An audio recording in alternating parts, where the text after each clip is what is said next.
This is experiment 5, preparation of the derivatives of aldehydes. It's an organic compound, they are all organic compounds, and the ketones. So essentially, what are aldehydes? Aldehydes are organic compounds containing the carbonyl group. They both contain the carbonyl group. What is the carbonyl group? The carbon to oxygen bond. Alright? This is the carbonyl group, right there, just like that. Okay? They contain the carbon to oxygen bond. What you have to understand is that the aldehyde, they have a functional group. The aldehyde have a functional group, which is this terminal CHO group. Alright? Attached to the hydrocarbon chain, which can be the alkyl group. Okay, this is their functional group for the aldehyde. While the ketone contain an internal carbonyl group, just like this. Let me show you. This is the functional group for the ketones. All right. These are hydrocarbon chains. All right. Let me differentiate them. So these are hydrocarbon chains. All right. See, two alkyl group. There's an internal carbonyl group making it a ketone. Can you see that? So this is a ketone, while this is an aldehyde. All right, with a terminal carbonyl group. What I mean by terminal is like this. Can you see that? Just at the extreme end. While the carbonyl group here, the carbon-oxygen bond, is in between two alkyl group or hydrocarbon chains. Here you have a hydrocarbon chain and the terminal carbonyl group. Can you see that? So this is an aldehyde and that is a ketone. They have this carbonyl group in common. And this is where essentially, this is their reactivity. This is where reactions takes place. This is responsible for their reactivity. Alright? So this is a carbonyl group, aldehyde, and a ketone. Now, an example of an aldehyde is benzaldehyde. Benzaldehyde is a benzene with an aldehyde group, just like that. Let me put, okay, just with an aldehyde group. I'm replacing the R with a benzene. So this is benzaldehyde. All right. So an example of a ketone, I'm also going to make use of a benzene. All right, is benzophenone. All right, benzophenone is just, this is the carbonyl group, right? Let me draw it this way, then with a CH3 group. Alright, so can you see that there's a terminal in between this an alkyl group and this another alkyl group. Alright, so this is one alkyl group different from this, while the carbonyl group is in between. So this is benzophenone and this is benzaldehyde. So these are just an example of an aldehyde and ketone, and this is what is responsible. The carbonyl group is responsible for their reactivity. You have to note that, okay? So in both of these organic compounds, this is responsible for their reactivities with derivatives of ammonia. All right? Derivatives of ammonia. Let me show you something. In your practical, there is a derivative of ammonia that would be reacted with either an aldehyde or a ketone, and that derivative will be provided with is 2,4-dinitrophenyl, alright, hydrazine. Alright, this is 2,4-dinitrophenyl hydrazine, a derivative of ammonia. So essentially, based on the reagents you are provided, either a ketone or an aldehyde, it should be able to react with this due to the presence of a carbonyl group that an aldehyde or a ketone contains. Alright? So, and the product of this is 2,4-dinitrophenylhydrazone. Now, this 2,4-dinitrophenylhydrazone is reddish. It's going to precipitate in form of crystals. We're going to have crystals of this being formed when you take your procedures very carefully. Okay, you follow your procedures to carry out this experiment. So essentially 2,4-DNP, which is 2,4-dinitrophenylhydrazine, all right, is called the Brady, B-R-A-D-Y, the Brady's reagents. It is the Brady's reagents, not brandy, Brady, alright? So essentially, I'm going to show you guys how this reaction takes place. The reaction between a carbonyl group with 2,4-dinitrophenylhydrazine, which is essentially what this practical is all about, alright? So let me wipe this off. I'm going to show you a little bit of the mechanism of the reaction for this particular practical. It's important that you actually know it, So I'm going to make use of a ketone in this case to illustrate this example. So we have a ketone, alright, we already know the functional group with the 2 alkyl groups, alright.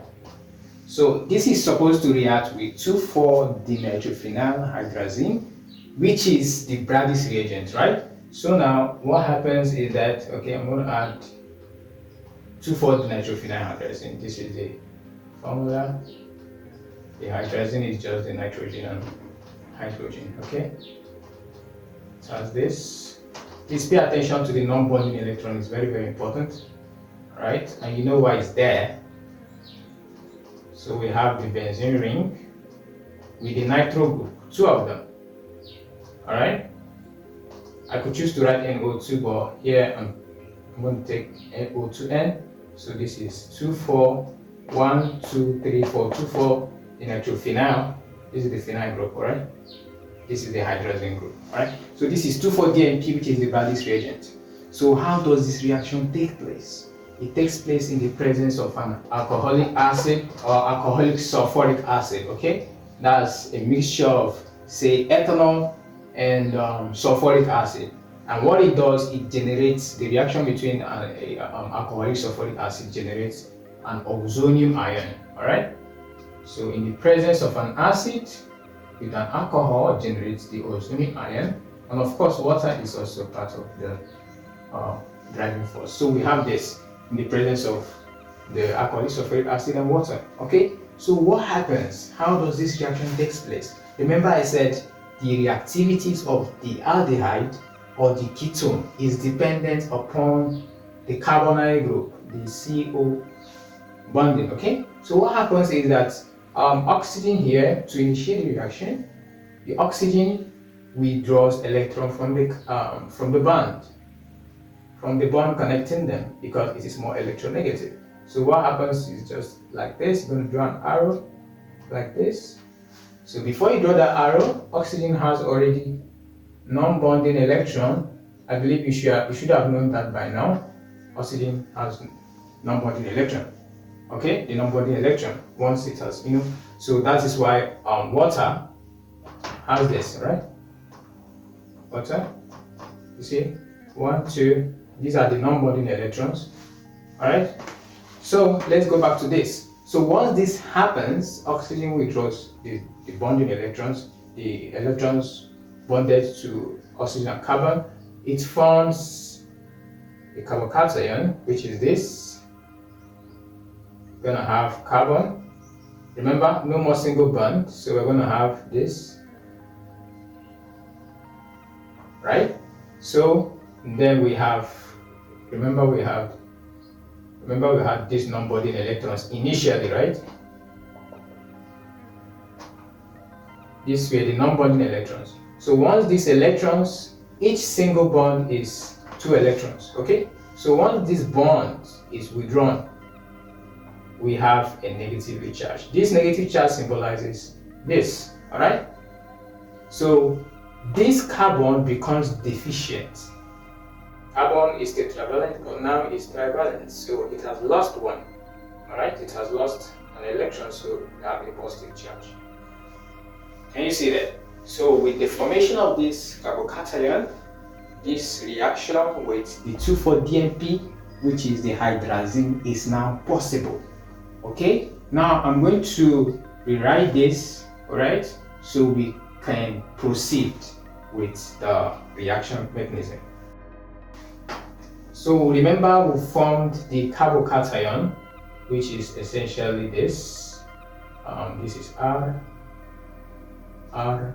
positive charge, Remember, it is no longer double bond.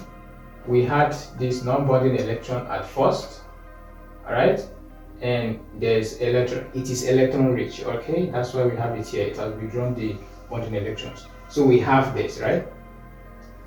Okay. So now, the formation of this carbocation will help to initiate the reaction. Okay, now we are reacting it with what? 2,4-DNP, which we initially drew, which was this.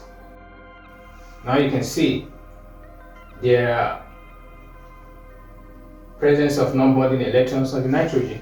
So what essentially happens is that this electron from the nitrogen, all right, attacks this carbon. Just to join, it can actually donate this electron to form a bond. So once this bond is formed, we're going to have this, all of this joined to the carbocation. So let me start drawing from the top. So I had this one, all right, carbon, add the carbon here, right? This is the carbon with the hydrocarbon chains, right? Then with a bond as a result of these two electrons, okay? So we have a bond to nitrogen. The nitrogen has two hydrogens side by side, all right, with another nitrogen which has a non-bonded electron with one hydrogen. Then we had the ring, okay, with the two nitro groups, O2N, all right? So this is essentially what we've been able to arrive at. So remember, I said this reaction is taking place in the presence of an alcoholic sulfuric acid. So, and it is present in the form of ozonium ion, and of course water is part of it. All right, so we had this, right? And this ozonium ion is actually our source of protons. You have to note that. All right, so now when you observe this reaction very well, you get to see from here. Look at this reaction. All right, just let me look at this. Nitrogen is surrounded by 1, 2, 3, 4, 5 electrons, but here it is surrounded by what? 1, 2, 3, 4, deficient of 1. So that means here it's going to be positively charged. Can you see that? And any place that a positive charge is formed, it has to stabilize, to neutralize that charge. Okay, so nitrogen is more electronegative than hydrogen. We all know that. So it's going to withdraw all of its bonding electrons. The electrons here is going to be withdrawn, the 2 electrons to nitrogen. So what it means is that a proton is generated. All right, this proton can be picked up by water to form another hydrozonium ion. So essentially, we are going to have, let me show it here. I'm going to draw this again.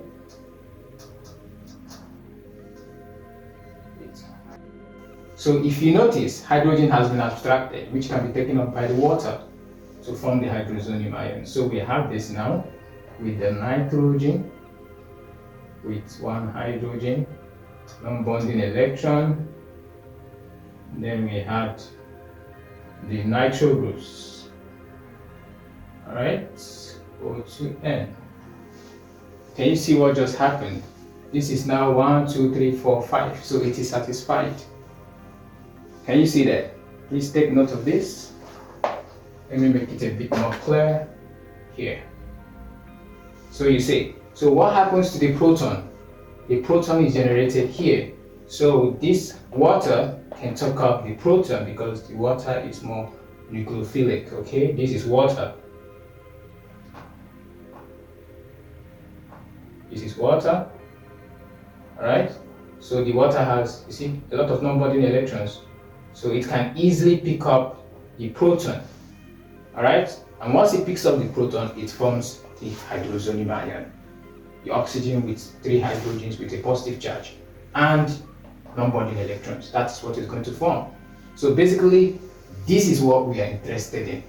So we are going to continue from here. Remember, hydrozonium ion has been formed. So I'm going to rewrite this here, then we continue with the reaction. Alright?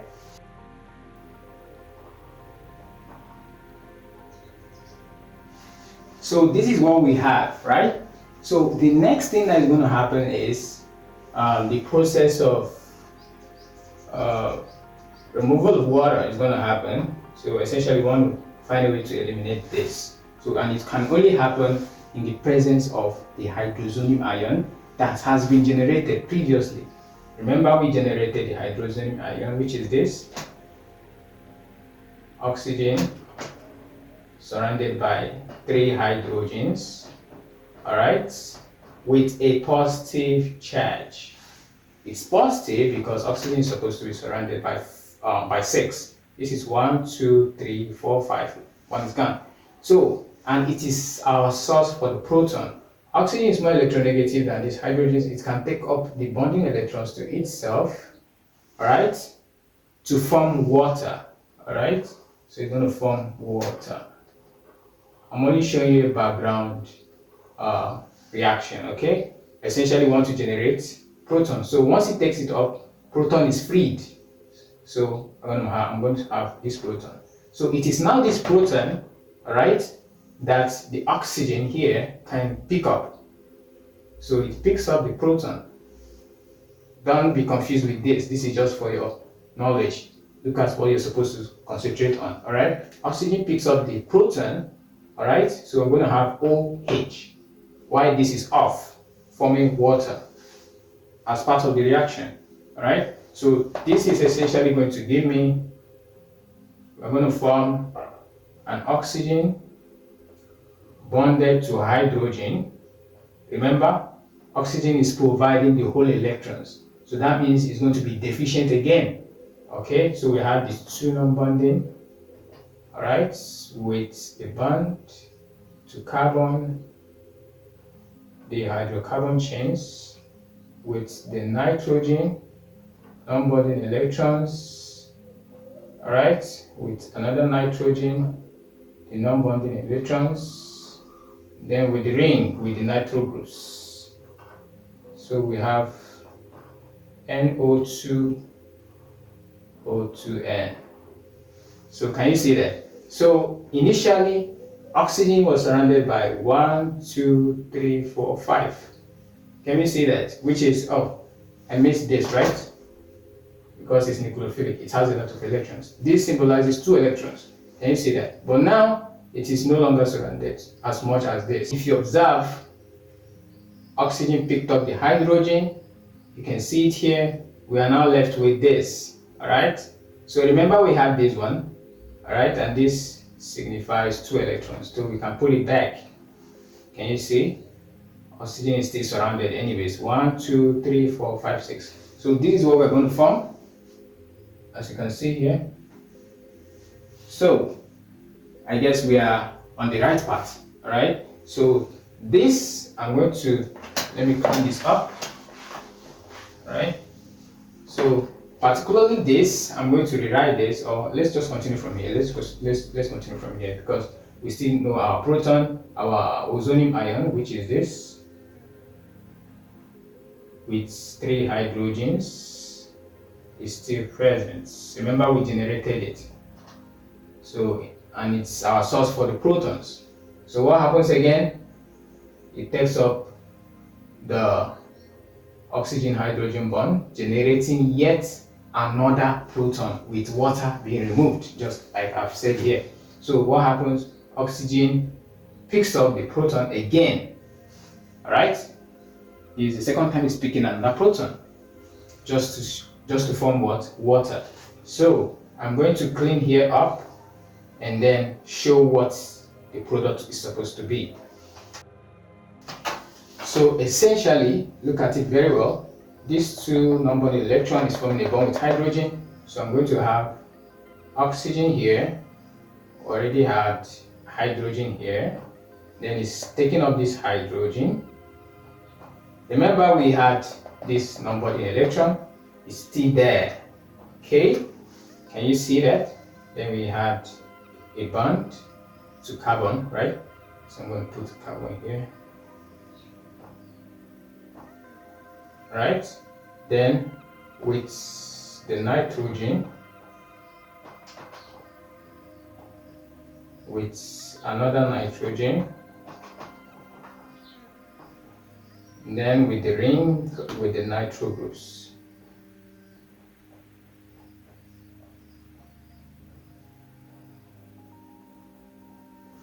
Alright, so this is what we are having.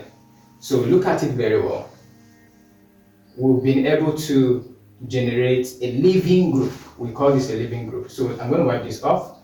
The product of this is this, alright? From here we continue to this. So I'm going to wipe this off, but try to observe what is happening here. Oxygen is supposed to be surrounded by 6 electrons. It has made use of the non-bonding 2. So we are left with 1. 1 is missing. 1, 2, 3, 4, 5. Should have been surrounded by 6. So it's 5. So we have a positive charge here. So the only way this can serve as our living group is if oxygen withdraws electron from this carbon. The whole of this electron is 2, and we know that a water molecule has 2 non-bonding electrons with hydrogen. So 2 hydrogen, you see, we have only 1. So it can't give us the water yet until these electrons withdraws to itself. So what happens is oxygen takes up the bonding electrons to itself like that. Can you see? So once this is done, water is formed, alright? This carbon becomes positively charged. So I'm going to have this, water is removed, okay? Now the product is starting from here. This is off. This is our living group. So I'm going to have the hydrocarbon chain with the other one with a positive charge here. Then with nitrogen, with hydrogen, the non-bonding electrons, right? Then what else do we have? We have the benzene ring, NO2, NO2. Can you see that? And it's quite easy. Now we can now proceed with rearrangement. What happens is that this charge has to be neutralized.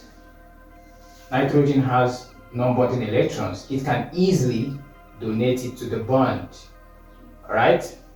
Since carbon can form double, single, and triple bonds, so it's going to form a double bond here. So what essentially happens, we have this charge is neutralized. So I have C with the alkyl groups, right, with a double bond. Can you see that? All right, with a double bond to the nitrogen, all right, with hydrogen, all right. In as much as nitrogen is making use of this bond to donate, it's losing an electron, 1 electron, so it's becoming positively charged because it's using its non-bonding electrons to form a covalent bond. So we're going to have nitrogen here, which is this, with the hydrogen. The non-bonding electrons are here, so we come down, we still had our benzene, NO2, NO2. Can you see where we are? So we are almost there. Yes, we are almost there. So you can see this is a positively charged nitrogen there. So what then happens is that, remember, water has been removed initially. This water has been removed. So this charge has to be neutralized, just the same way the carbon here was neutralized. Can you see that? Carbon is tetravalent. So this charge has to be neutralized. Nitrogen is more electronegative than hydrogen, so it withdraws the bond electrons to itself. Can you see that? So I'm going to show that in the next. Let me wipe this off. Let me draw this again.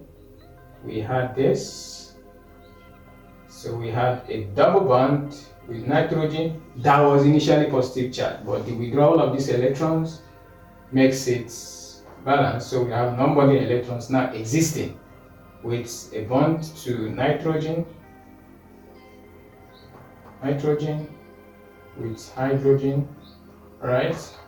Then with the benzene ring,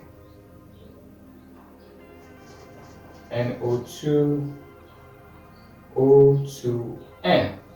Now, if you look closely, a proton is generated because this proton is kicked out.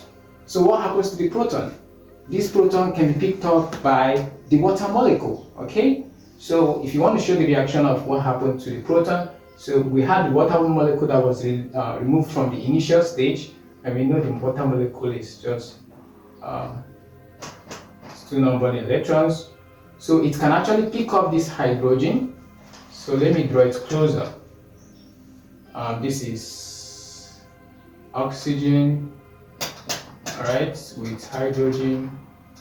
This is the water. So it can pick up the proton to form what? H3O plus. That is the ozonium ion. All right. So that can go, right? So we don't have business with this. So essentially, this is what we are not having. Now look at it very well. Is everything in order? This is our 2,4-dinitrophenylhydrazone. So this is just the reaction mechanism where a carbonyl group from an aldehyde or a ketone reacts with a derivative of ammonia. The derivative of the ammonia is 2,4-dinitrophenylhydrazine, which is the Brady's reagent. Remember, we started from the ketone reacting with the Brady's reagent, and this is our product. So this is essentially what you would have to collect as crystals and then determine its melting point or some other expectation you were asked to provide. Okay, so this is just the reaction mechanism. Try to practice this, it will help you in one way or the other. It's very important you know this. Know this, very much important.